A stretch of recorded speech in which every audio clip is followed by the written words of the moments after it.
हाय everyone. अब UPSC pre में almost 80 दिन बाकी हैं and for preparing current affair most of you are using Vision की पीटी 365। बट पीटी को लेकर ना काफ़ी डाउट्स होते हैं, काफ़ी डिलेमा होते हैं। लाइक आप कोई भी पीटी की बुकलेट देखोगे, मेनली जो इम्पोर्टेंट पीटीज़ हैं, फॉर एग्जांपल इकोनॉमी हो गया, एनवायरनमेंट हो गया, साइंस एंड टेक हो गया, इंटरनेशनल रिलेशन हो गया, ये 4 पीटी जो है वो सबसे ज़्यादा इंपॉर्टेंट है। 8-9 बुकलेट जो भी आता है उसमें सबसे इंपॉर्टेंट होता है आपका economy, environment, science and tech and IR. But इसको प्रिपेयर करते वक्त मल्टीपल डाउट एनकाउंटर होता है। फॉर एग्जांपल आपको बहुत बल्कि लगेगा ये, ऑलमोस्ट सारे बुकलेट 100+ पेजेस होते हैं और अभी भी ये सिर्फ दिसंबर तक ही कवर करता है।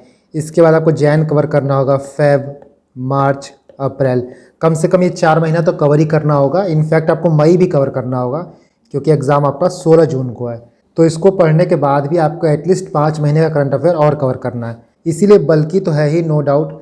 और बल्कि होने की वजह से चीज़ों को याद करना, चीज़ों को मेमोराइज करना बहुत डिफिकल्ट हो जाता है। नेक्स्ट हम करंट अफेयर कवर करें या फिर स्टैटिक कवर करें या फिर PYQs कवर करें, इन सब चीज़ों की वजह से आपका टाइम बहुत कंज्यूम होता है।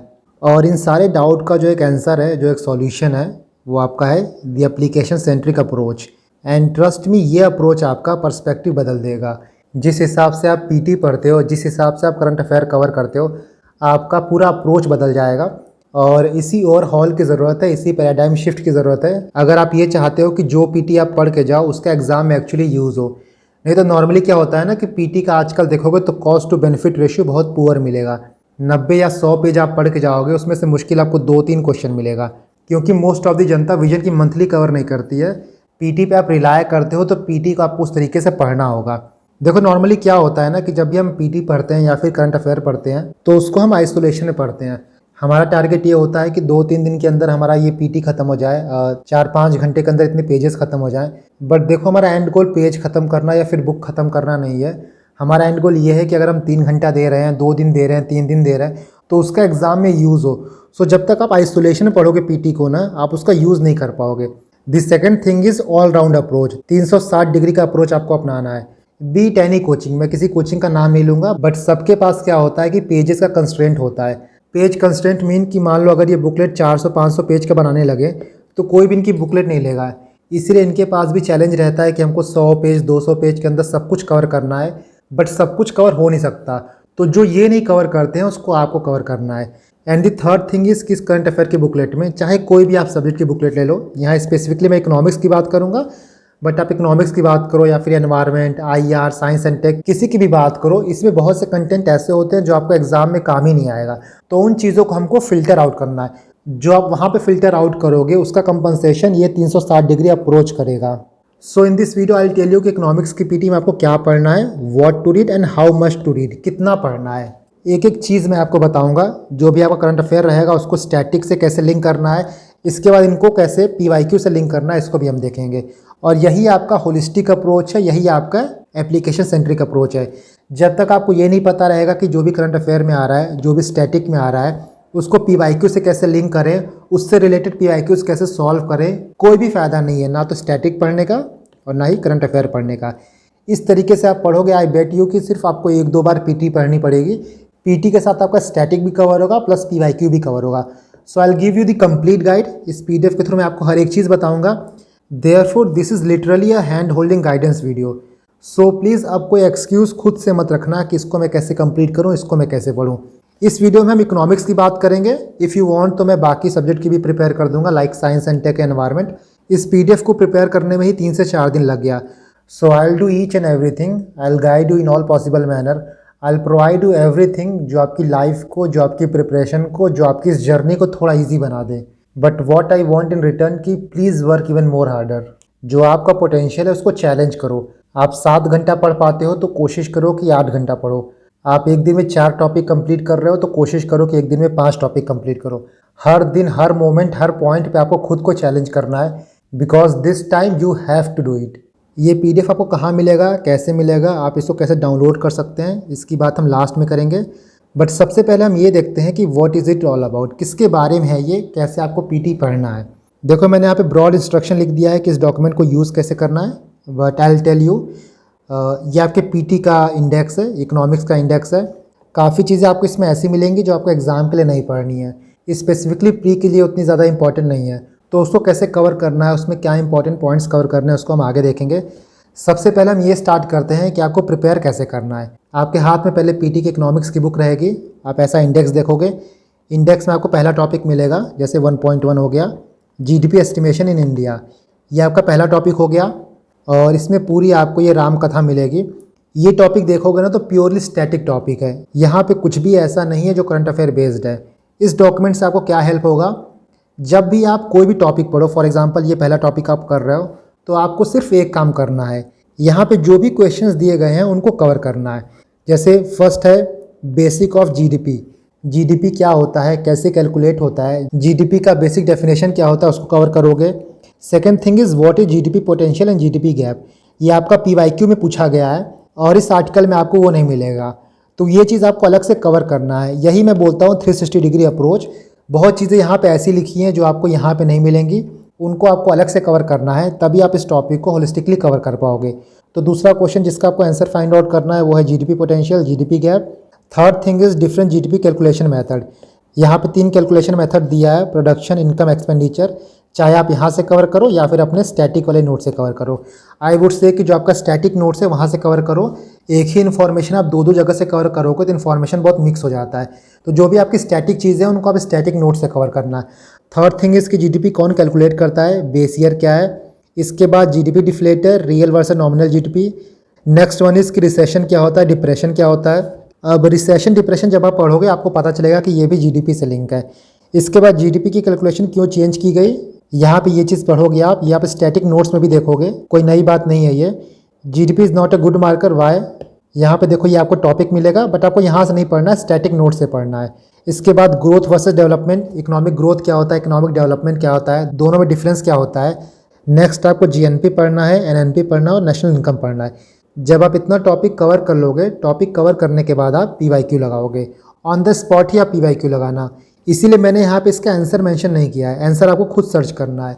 जब आप आंसर सर्च करते हो तो आपको 2 चीज़ें एक्स्ट्रा और पता चलती हैं, डैट इज़ वाई इतना मेहनत तो आपको करना ही होगा। तो यहाँ पे देखो आपका करंट अफेयर कवर हो रहा है, करंट अफेयर से आपका स्टैटिक कवर हो रहा है, स्टैटिक के बाद आपका पीवाईक्यू कवर हो रहा है। और यही जो है ना 360 डिग्री अप्रोच है।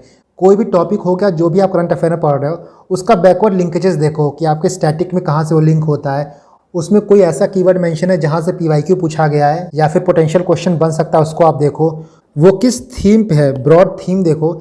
इस तरीके से जब आप प्रिपेयर करोगे तब आप देखोगे कि पीटी का जो कॉस्ट बेनिफिट रेशियो है ना वो बहुत अच्छा है। नेक्स्ट टॉपिक देखो, टॉपिक 1.2, यहाँ पे नेशनल एमपीआई के बारे में बात कर रहा है, मल्टी डायमेंशनल पॉवर्टी इंडेक्स। इस टॉपिक में यहाँ पे बहुत कुछ दिया है, सब कुछ आपको नहीं देखना है, सिर्फ आपको क्या देखना है, जो क्वेश्चंस यहाँ दिए गए हैं उनके आंसर्स करने हैं। इसके पीछे कौन सी नोडल एजेंसी है, कौन सा 3 डायमेंशन और 12 इंडिकेटर है, यहाँ पे आप देख सकते हो। ये आपका 3 डायमेंशन हो गया, health, education, standard of living, और ये आपका 12 इंडिकेटर हो गया। इसके अंदर क्या आता है क्या नहीं आता ये आपको देखने की ज़रूरत नहीं है, ना इतना याद रहेगा। क्या मेथड यूज़ किया जाता है, यहाँ पे देखो मेथड दिया होगा, Alkire Foster method, methodology used in computing India national MPI, Alkire Foster method. तो इस मेथड के बारे में पता होना चाहिए। इसका पहला एमपीआई कब रिलीज़ किया गया था, यहाँ पे दिया है ना 2021 में। What is head count ratio, head count ratio क्या होता है। इसके बाद ये तो नेशनल एमपीआई के बारे में बात किया है, आपको ग्लोबल के बारे में पता होना चाहिए। यहाँ पे 12 इंडिकेटर हैं, ग्लोबल में 10 इंडिकेटर होते हैं। इसके बाद देखो कि इंडिया में पॉवर्टी कैसे मेजर किया जाता है, यहाँ पे सब कुछ नहीं दिया है, सिर्फ एमपीआई के बारे में बात किया गया है। बट जब आप इस टॉपिक का बैकवर्ड लिंकेज करोगे तो आपको ये टॉपिक पता होना चाहिए कि पॉवर्टी इंडिया में कैसे मेजर करते हैं। गिनी कोफिशिएंट क्या होता है ये आपको पता होना चाहिए, इस आर्टिकल में आपको नहीं मिलेगा, यहाँ पे आर्टिकल खत्म हो जाता है। ये चीज़ें ऐसी हैं जो आप अलग से पढ़ोगे। गिनी कोफिशिएंट क्या होता है, सोशियो इकोनॉमिक कास्ट सेंसस क्या होता है, नोडल एजेंसी क्या है इसके पीछे, बेयर नेसेसिटी इंडेक्स क्या होता है, इकोनॉमिक सर्वे में इसकी बात की गई है। इसके बाद पॉवर्टी एस्टिमेशन के लिए सुरेश तेंदुलकर कमेटी बहुत इंपॉर्टेंट कमेटी है, इसका क्या ऑब्जर्वेशन रहा है, कितने % इंडियंस बिलो पॉवर्टी लाइन अभी भी हैं, उसके बारे में छोटा सा ये नोट्स है। और ऐसा ही नोट्स आपको मल्टीपल जगह मिलेगा, जहाँ जहाँ ज़रूरत है, जहाँ जहाँ मुझे लगा कि एक्स्ट्रा इन्फॉर्मेशन आपको देनी चाहिए, मैंने प्रॉपरली प्रोवाइड किया है। और यहाँ जो पीवाईक्यूज़ दिया गया है सिर्फ ऐसा नहीं कि वो सीएससी का है, जो इस टॉपिक से रिलेटेड सीडीएस में पीवाईक्यू पूछा गया है, सीएपीएफ में पूछा गया है, इनफैक्ट आईईएस में पूछा गया, इंजीनियरिंग सर्विसेज में, उनको भी काफ़ी जगह इंक्लूड किया गया है। तो आई थिंक कि अब आपका जो क्रोनोलॉजी है वो क्लियर होगा। सबसे पहले आपको इस टॉपिक को पढ़ना है, जितने क्वेश्चंस यहाँ दिए गए उनका आंसर करना है, उसके बाद आप PYQs लगाओगे। नेक्स्ट देखो, जैसे आर्टिकल 1.3 है, DBT है, डायरेक्ट बेनिफिट ट्रांसफ़र। बहुत ज़्यादा प्री के पर्सपेक्टिव से यहाँ पे चीज़ें नहीं दी गई हैं। छोटा सा आर्टिकल है सिंपली DBT के बारे में, बट इसका मतलब ये नहीं कि आपको DBT के बारे में सिर्फ इतना ही पढ़ना है। आपको ये पढ़ना है कि नोडल एजेंसी क्या होती है, आधार की रिक्वायरमेंट है कि नहीं है, DBT फर्टिलाइज़र में कैसे दिया जाता है। मैंने यहाँ एक वैल्यू एडिशन पॉइंट मेंशन किया है कि मनरेगा के जो भी वेजेस हैं वो DBT के थ्रू ट्रांसफ़र होते हैं। नेक्स्ट देखो, जैसे 1.4 है, सेल्फ हेल्प ग्रुप। आपको बेसिक पता होना चाहिए SHG का। इसके बाद लखपति दीदी स्कीम क्या है, वो चीज़ आप यहाँ से पढ़ोगे। लखपति दीदी स्कीम, इस स्कीम में आपको मेनली क्या पढ़ना है, इसका ऑब्जेक्टिव क्या है और मिनिस्ट्री क्या है, मेनली यही चीज़ पूछता है। इसके बाद और भी जो इनिशिएटिव है SHG को प्रमोट करने के लिए, फॉर एग्जांपल NRLM, स्वेप, ग्रामीण कौशल योजना, ये कुछ प्रमुख योजना है जिनके बारे में आपको पता होना चाहिए। उसी तरह आर्टिकल 1.5 देखो, self help group bank linkages project. इस आर्टिकल में भी आपको बहुत चीज़ें नहीं मिलेंगी, बहुत एग्जाम वर्दी पॉइंट नहीं मिलेगा।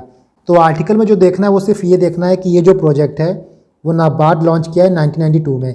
इसके अलावा आपको पढ़ना है कि माइक्रो फाइनेंस क्या होता है, NBFCs क्या होता है, माइक्रो फाइनेंस कंपनीज़ को कौन रेगुलेट करता है, निधि कंपनीज़ को कौन रेगुलेट करता है, NBFCs में शेडो बैंकिंग क्या होता है। ये सारी चीज़ें करने के बाद आप PYQ करोगे। इसी तरह आपको सारे टॉपिक मिल जाएंगे। 2.1 हो गया यहाँ पे, 2.1.1, 2.2, फॉर एग्जांपल 2.2 आप पढ़ रहे हो तो पब्लिक डेट क्या होता है वो देखोगे।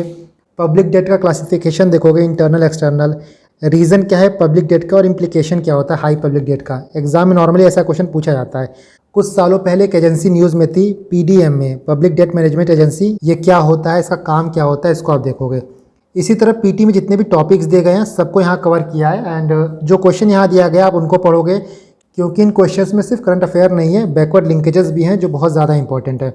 इस पूरे PT में कुछ आर्टिकल्स ऐसे भी हैं जो एग्ज़ाम वर्दी नहीं है, तो वहाँ मैंने प्रॉपरली ये मेंशन किया है कि ये पर्टिकुलर आर्टिकल एग्ज़ाम वर्दी नहीं है, और उस आर्टिकल को आपको PT से नहीं पढ़ना है। इस PDF में जो पॉइंट लिखा गया सिर्फ उतना पढ़ना है। फॉर एग्जाम्पल आप आर्टिकल नंबर